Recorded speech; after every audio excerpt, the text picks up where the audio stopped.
Ang Diyos ay isang lingkod, hindi pinuno ng alipin. Mula ngayon ay hindi ko na kayo tinatawag na mga alipin, sapagkat hindi nalalaman ng alipin kung ano ang ginagawa ng kaniyang Panginoon. Ngunit tinawag ko kayong mga kaibigan, sapagkat ang lahat ng bagay na narinig ko sa aking Ama ay ipinaalam ko sa inyo. Jesus, Juan 15:15. Hindi gusto ng Diyos ang ating bulag na pananampalatayang pagpapasakop. Gusto niya ang pagkakaibigan natin. Kapag nakikipag-usap tayo sa isang kaibigan, hindi tayo gumagamit ng formalidad o mistisismo. Nais ng Diyos na makipag-usap tayo sa Kanya ng tapat tulad ng pakikipag-usap natin sa isang matalik na kaibigan. Ito ang tunay na kahulugan ng panalangin. Nilikha tayo ng Diyos na may kakayahang mga tuwiran, at inaanyayahan niya tayong gamitin ang kakayahang iyon. Halika ngayon, at tayo ay mga tuwiran, sabi ng Panginoon. Isaiah 1:18. Datapuwat tinawag sila ni Jesus sa kanya, at sinabi, nalalaman ninyo na ang mga prinsipe ng mga gentil ay nagsisi-Panginoon sa kanila, at ang mga dakila ay nagsisigamit ng kapamahalaan sa kanila. Datapuwat hindi magiging gayon sa inyo, kundi ang sino mang ibig na maging dakila sa inyo ay maging lingkod ninyo. At ang sino mang ibig maging pinuno sa inyo ay maging lingkod ninyo. Gaya ng anak ng tao ay naparito hindi upang paglingkuran, kundi upang maglingkod at ibigay ang kaniyang buhay na pangtubos sa marami. Matthew 20:25-28. Ipinakita ni Jesus ang batas ng buhay. Ibinigay niya ang kanyang sarili upang maglingkod sa iba. At nilibot ni Jesus ang buong Galilea na nagtuturo sa mga sinagoga nila at ipinangangaral ang ebanghelyo ng kaharian at nagpapagaling ng lahat ng sari-saring sakit at ng lahat ng karamdaman na nasa mga tao. At lumaganap ang pagkabantog niya sa buong Syria. At kanilang dinadala sa kanya ang lahat ng mga may karamdaman, at ang mga pinipighati ng sari-saring sakit at pahirap, at ang mga inaalihan ng mga demonyo, at ang mga himatayin, at ang mga lumpo, at sila'y pinagagaling niya. At sinundan siya ng lubhang karamihang tao mula sa Galilea at Decapolis at Jerusalem at Judea, at mula sa dakong ibayo ng Jordan. Matthew 4:23-25.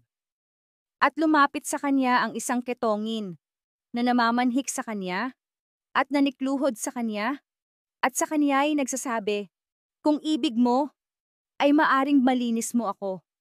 At sa pagkaawa, ay iniunat niya ang kaniyang kamay, at siya'y hinipo, at sinabi sa kanya, ibig ko, luminis ka. At pagdakay nawalan siya ng ketong, at siya'y nalinis. Marcos 1:40-42. Si Jesus ay gumawa ng walang kapaguran at mahabagin upang mapawi ang lahat ng uri ng pagdurusa. Walang sino man ang nalalampasan ng pansin at mapagmahal na pag-aalaga. At mayroon ding iba't ibang mga bagay na ginawa si Jesus na kung susulating isa-isa ay inaakala ko na kahit sa sanglibutan ay hindi magkakasiya ang mga aklat na susulatin. Juan 21:20.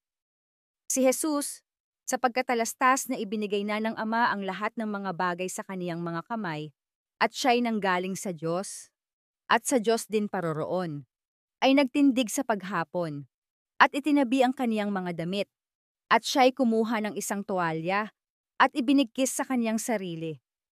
Nang magkagayoy nagsali ng tubig sa kamaw, at pinasimulang hugasan ang mga paa ng mga alagad, at kinuskos ng tuwalya na sa kaniya'y nakabigkis. Juan 23:35. Ang pagbubunyag ng gawa ng Diyos ay nangyari sa huling hapunan ni Kristo, ilang oras lang bago ang kanyang pagsubok at pagpapako sa krus. Ang ebanghelyo ni Lucas ay nagbibigay ng karagdagang detalye tungkol sa mga disipulo ni Jesus sa pagkakataong ito.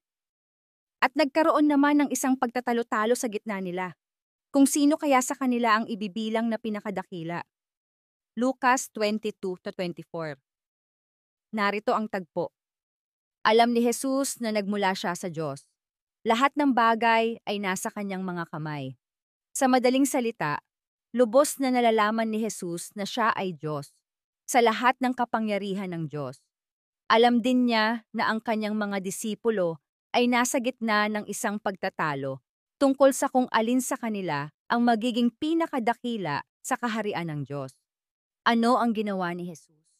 Siya ay kumuha ng tuwalya at binigkisan ang kanyang sarili at hinugasan ang mga paa ng kanyang mapagpahalaga sa sariling mga disipulo. Ang gawain ng isang aliping pantahanan sa kultura na iyon. Mangagkaroon kayo sa inyo ng pag-iisip na ito'y na kay Kristo Jesus din naman, na siya, bagamat nasa anyong Diyos, ay hindi niya inaring isang bagay na nararapat panangnan ang pagkapantay niya sa Diyos, kundi bagkus hinubad niya ito at naganyong alipin na nakitulad sa mga tao. Filipos 2, 5-7. Our Daily Devotional, February 10, 2025. Maranatha.